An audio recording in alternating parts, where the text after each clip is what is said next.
Hej Fora, e-hører, Dampforum og YouTube, Facebook, hvem der lytter med. I dag har jeg endnu en anmeldelse, lige rap af den sidste. Det er den atomizer, der sidder på det mekaniske mod, der sidder her. Det er en Quasar. Det er igen en ting, jeg har fået tilsendt fra Dansk Damp, i forbindelse også med den sorte Chiu, som I kan tjekke ud på min kanal, hvis I trykker på mit kanalnavn hernede omkring. Så kan I se en anmeldelse af den, hvis den har nogen interesse. Det her, det er en dripping atomizer, hvilket vil sige, at man har meget lidt væge, man har ikke noget kapacitet til væske, næsten. Man drypper et par dråber ned i en gang imellem, når man skal dampe. Og så bygger man sine coils på selv. Det er en Rebuildable Dripping Atomizer, en RDA. Den er 22 mm i bredden. Den er poleret rustfrit stål. Og den damper lidt af den her. Og så kan vi gå ned i nærstudie. Gå ind i close-ups, og så kan vi kigge lidt mere på den. Vi ses lige om et øjeblik nede på bordet.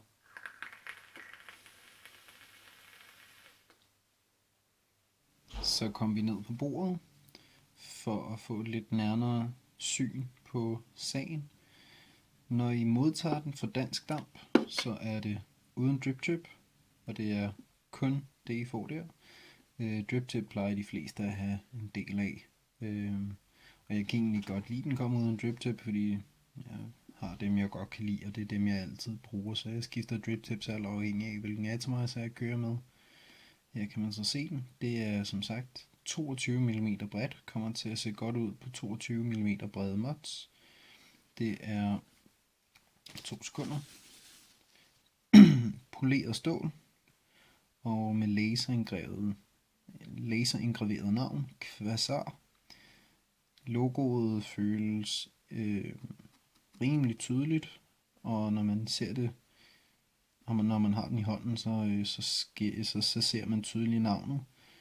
Har lidt en følelse af, man kan godt mærke, at den er lasergraveret. De har ikke lige poleret overfladen og teksturen af, efter de har lasergraveret den. Skal vi starte i bunden. Der er hvad der ser ud til at være en skrue der. Men den er ikke justerbar, hvilket vil sige, at hvis du vil have den til at sidde helt flush på dine mods, så skal du bruge et mod med en justerbar centerpind. Og så her i bunden kan vi så se Cosmic Innovations, som er dem, der producerer den originalt. At de har skrevet navnet på en kopi, gør mig sådan set ikke så meget, når de har skrevet det i bunden. At der står Quasar der, det er så hvad det er. For min skyld gør det ikke noget, hvis de lader være med at reklamere, hvem det er, de har stjålet kopierne fra. Op i toppen, der vil vi kunne se det justerbare luftkontrol, som den har. Hvis vi tager den her ring ud, så vil I kunne se, at der er et lufthul her. I vil kunne se, at der er hul i begge sider, så du kan køre dine dual coils, få luft fra begge sider, og så imellem de to, der er så et ekstra lufthul, så du også kan køre single coil med den her. Hvilket altid er et plus, og det er et stort plus for mig. Jeg er single coiler hovedsageligt, så at jeg også kan køre mine single coils, det er bestemt noget, som vægter højt hos mig. Lufthullerne er aflange, hvilket er ikke noget, jeg har nogen holdning til, men det er nemt at variere luftindtaget, så det kan være fuldt åbent, og så kan du så ellers justere ned indtil det er næsten ingenting. Det der er måske et lufthul på 1 millimeter. Det der er så lukket af, den er i single coil lige nu. Hvis vi så fortsætter med at dreje, så kommer der fuld lufthul åben der, og fuld lufthul åben der. Og så har du så til din dual coils. Hvis vi tager headen af, så vil du lægge mærke til, at den er rimelig tyk i metallet, og basen er væsentligt mindre end på mange af de dripper, vi har set. Det er nu begyndt at blive mere normalt med så lille kammer som muligt. Det giver åbenbart bedre smag. Det giver i hvert fald en varmere damp, synes jeg. Her der kan vi så se mit build, som er dual coil. Og jeg har lykkedes at lave min første velfungerende dual coil på en dripper. Det er ikke noget, jeg normalt... Det er ikke noget, jeg har rigtig haft succes med før, men det her har virket rigtig godt for mig. Jeg har kørt microcoil med 0,40 kantal og watt. Og det har dampet derudad. Den giver den gas. Det her det er en cloud chaser, jeg har sat den op til, bare for at man kan lave lidt skyer en gang imellem. Jeg har også haft den kørende som single coil. Og vi kan måske lige prøve at tage og så lige løfte noget af vattet her til side. Min erfaring med posthullerne, det er, at de er rimelig store til dine gennemsnitlige builds. Det lykkedes mig at få 4 stykker 0,40 kantal igennem. Det var ikke bare lige, men man kunne godt få quad coils ind, hvis man ville det. Det vil sige 4 coils. En der, en der, en der og en der. Til dual coils med 0,40 er der til gengæld ikke nogen store problemer med at få kantalen igennem, så der er meget godt med plads. Men det er selvfølgelig ikke sikkert, at alle har den holdning. Det er blevet mere og mere moderne at bruge meget, meget, meget tyk kantal. 0,50, 0,60 og nogen bruger også 0,80 kantal, som jo, ja, det er jo ståltråd efterhånden, andet end den anden legering, så man skal selvfølgelig ikke begynde at dampe ståltråd. Men det er sådan set, hvordan den her sag den ser ud. Og så lad os komme op igen, og så snakke lidt videre om den, og hvad jeg synes om den. Så er vi kommet op igen, og jamen hvad synes jeg så egentlig om den her dripper? Der er nogle negative ved den, nogle negative sider ved den, og lad os lige komme hen over dem, for reelt så er de ikke sindssygt store. En ting er, nu kan vi lige prøve at se, når jeg skal fylde væske i, og det er en lille ting. På den version, jeg har fået, er drip tip er O-ringene, der holder topkappen på. De er i hvert fald løsere, end der er på min drip tip. Nu sidder den måske også rigtig godt fast, den her drip tip. Men sidder godt til fast. Drip tippen sidder i hvert fald godt på. O-ringene er måske lige på den løse side, men jeg har ikke oplevet, at den er hoppet af, imens jeg har brugt den. Men fordi de er det løser, så har jeg aldrig taget drip-tippen af for at drippe ned i. Jeg har sådan set bare taget fat i drip-tippen og løftet af, og så taget topkappen af. Så er der masser af plads til, at man kan få plads til sin flaske, når man dripper. Lad os lige tage et tug, det er længe siden.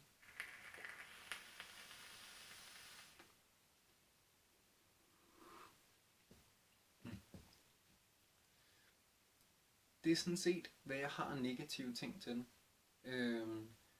Jeg var inde og kigge på Dansk Damps hjemmeside, før jeg fik tilsendt det her overhovedet. Overvejede, om jeg skulle anskaffe mig en ny dripper på et tidspunkt, fordi at den dripper, jeg har brugt her på det seneste, har jeg ikke kunne dele kærligheden for. Den Origin dripper, som der bliver snakket så meget om rundt omkring på nettet, folk har stor kærlighed til designet med brøndene og så videre. Den ser virkelig godt ud. Jeg er helt sikker på, at den kan dampe fænomenalt. Jeg kan ikke lige få den til det. Jeg kan få den til at dampe okay. Flemming fra Dansk Damp tog kontakt til mig og sagde, at jeg har lige et par ting, blandt andet den sorte Chiyu, og så har jeg den her Quasar. Kunne du tænke dig at prøve det? Og ja, det ville jeg jo selvfølgelig meget gerne. Jeg fik den hjem, og så smed jeg et par coils på den, og det smagte bare kanon godt. Første setup sad den lige i skabet. Der var ikke nogen problemer med at bygge på den. Det kan godt være, at den er lidt smallere herinde, dækket er lidt mindre. Man har plads til en lille smule mindre watt, hvilket også gør, at du skal måske lige fylde et par dråber på lidt oftere. Så måske i stedet for, nu har jeg kørt med et meget tørstigt setup, som bruger en del damp, men i stedet for at jeg måske har skulle dryppe ny væske på hver 4-5. sug, så har jeg dryppet væske på hver 3. sug, eller måske hver 4. sug. I min optik, så synes jeg, den ser rigtig godt ud. Den har et par riller i bunden, som I så. Ellers så er den meget stilren i designet. Den har en lille kant oppe i toppen. Når man får den på et 22 mm bredt mod, og den sidder helt ned til, så ser det kanon godt ud. Lige nu har jeg den siddende på en Seagleye 8D, tror jeg nok den hedder. Den her model, den er samme type som The Natural, med en knap hernede i bunden. Den kan køre single coil, hvilket er meget vigtigt for mig. Det er ofte sådan, jeg kører. Det er hurtigere at sætte op end dual coils. Det er nemmere at sætte op end dual coils. Meget ofte synes jeg, jeg behøver ikke at tænke over, hvad modstanden er på den langt hen ad vejen, når jeg laver single coils, fordi at jeg er vant til at lave single coils. Dual coils er jeg ny til, så når jeg sidder og laver dem, så skal jeg lige tænke over, hvilken modstand vil jeg gerne ramme, hvor meget materiale skal jeg bruge, og så prøver jeg at teste ohm på den, og så rammer jeg nogle gange væsentligt over, og nogle gange rammer jeg væsentligt under. Jeg skal lige sige, det er jo en Cloud Chaser, jeg har sat op her. Den laver godt med damp. Jeg kører Sony VTC4 batterier, så jeg behøver ikke at bekymre mig så meget om sikkerhed, da de kan klare 30 ampere, så det er et godt batteri, jeg har siddende her i. Den har ikke justerbar pin i bunden, selvom det ser sådan ud. Så hvis I modtager den, så skal I lige være ops på, I skal ikke sætte en fladhovedet skruetrækker på, og så bare give den gas, fordi jeg tror bare, den er presfittet ind, og så tilfældigvis er der en slis i bunden. Men jeg vil overhovedet ikke anbefale, at man rører ved den. Skruerne i postene oppe i toppen, hvor man skruer sin kantal fast, de virker som om, at det er god kvalitet. De skruer ned, de flytter sig ikke nogen steder, de giver ikke slip på kantalen. Der er formindsket kammer i den, netop fordi materialet er så tykt, og den går herned til. Så reelt så er der ikke særlig meget plads indeni, hvilket der er rigtig mange, der siger, så får man tydeligere smag, man får mere smag, mere intens smag. Der bliver så ikke sagt rigtig mange flotte ting omkring smag. Om smagen er noget... om smagen bliver mere intenst, det kan jeg ikke udtale mig om. Men jeg kan udtale mig om, at jeg synes, den giver en rigtig, rigtig god smag. Jeg synes, den giver lige den type damp, jeg vil have mest. Altså man kan indstille luftindtaget også, så du kan have et rigtig åbent luftindtag, så får du ikke så meget halskras, der kommer mere damp osv. Og hvis du har behov for lidt mere halskras, så lukker du lidt ned for luftindtaget, så får du mere halskras og måske også lidt mere intens smag, men måske ikke lige så meget damp. Jeg synes, det er en rigtig god atomizer. Den var for mig nem at bygge på. Jeg synes, den ser godt ud. Den er versatil. Jeg kan sætte den op med single coil, dual coil, eller triple coil, eller quad coil, som er 4 coils, hvis jeg har lyst til det. Der er plads til, at man kan gå op i et forholdsvis tyk kantal, hvis det er noget, man har lyst til. En ting er, at man altid ender med at bruge sine egne drip tips. De drip tips, som man foretrækker, det er ofte dem, man sætter på de atomizers, man bruger. Det er min erfaring i hvert fald. Der kunne godt have fulgt en drip tip med. Langt hen ad vejen, så er det her til de avancerede folk, der sidder og nørkler med sådan noget her selv. Og de folk vil oftest have drip tips, som de foretrækker. Det er måske bare... Så det er måske ikke så relevant. Jeg synes godt, der måske lige kunne have fulgt en lille drip tip med i poleret stål. Jeg havde tilfældigvis lige sådan en drip tip. Det synes jeg egentlig ser meget godt ud. Det er sådan, jeg har haft den kørende. Det skal så også lige siges, at din oplevelse af den her atomizer er jo selvfølgelig 100%, eller ikke 100%, men den er langt størstedelen af ansvaret, om din damp er god eller forfærdelig. Den ligger på, om du kan bygge en glødetråd omkring din vægge og lave et ordentligt build.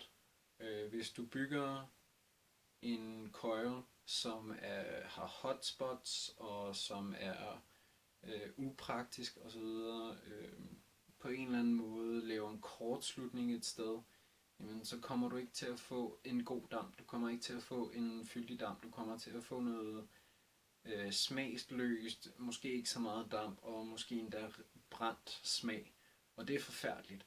Og det er derfor, det er selvfølgelig lidt svært at anmelde noget, hvor der er størstedelen af oplevelsen er afhængig af, hvad du kan producere af coils. Min erfaring er, at den var nem at bygge coils på.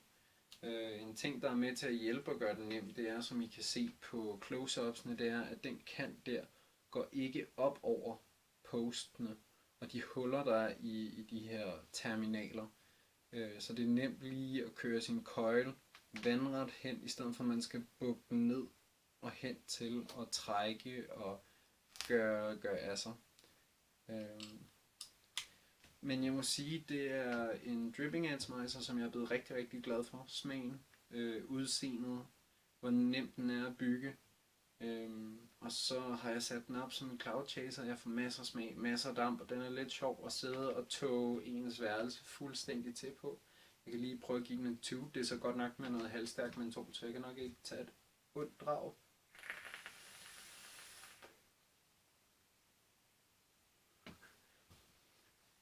Men smagen er kanon, og jeg er ikke i tvivl om, at hvis man går op i høje ohm, 1,5, 1,8 ohm, så vil atomizeren heller ikke svække det en, den vil stadig være i stand til at kunne levere rigtig god damp, så længe du er i stand til at bygge den godt. Det var min indtryk og min opfattelse af Quasar RDA, Rebuildable Dripping Atomizer. Som sagt, ligesom den her, og som jeg også sagde på min forrige anmeldelse, af den sorte Chiyu-klon, så er produktet her, kan du skaffe hos Dansk Damp, www.danskdamp.dk. Og en sidste ting, jeg lige vil sige nu her på faldrebet, det er, at jeg er faktisk også rigtig imponeret over prisen. Sådan en her, uden porto, hos Dansk Damp koster den 139 kroner, så vidt jeg husker. Og jeg synes 139, det er den bestemt pengene værd. Så hvis min anmeldelse har givet dig lyst til at tage i hvert fald ind på Dansk Damp og kigge på den, jamen så poster jeg også et link både til Dansk Damps hjemmeside og et specifikt link til den her Dripping Atomizer nede i beskrivelsen af den her video. Så vil jeg sige tak for i dag, tak fordi du gad at så med. Hvis du har lyst til eventuelt at følge med på min kanal, så kig ind, se hvad jeg har af anmeldelser. Jeg har nogle væskeanmeldelser, nogle Roma-anmeldelser. Så har jeg også anmeldelsen på den sorte Chiyu, og forhåbentlig så kommer der måske også nogle anmeldelser i fremtiden. Lad os se hvad det bliver til. Tak for i dag, og tak fordi I gad så med, og op med damp.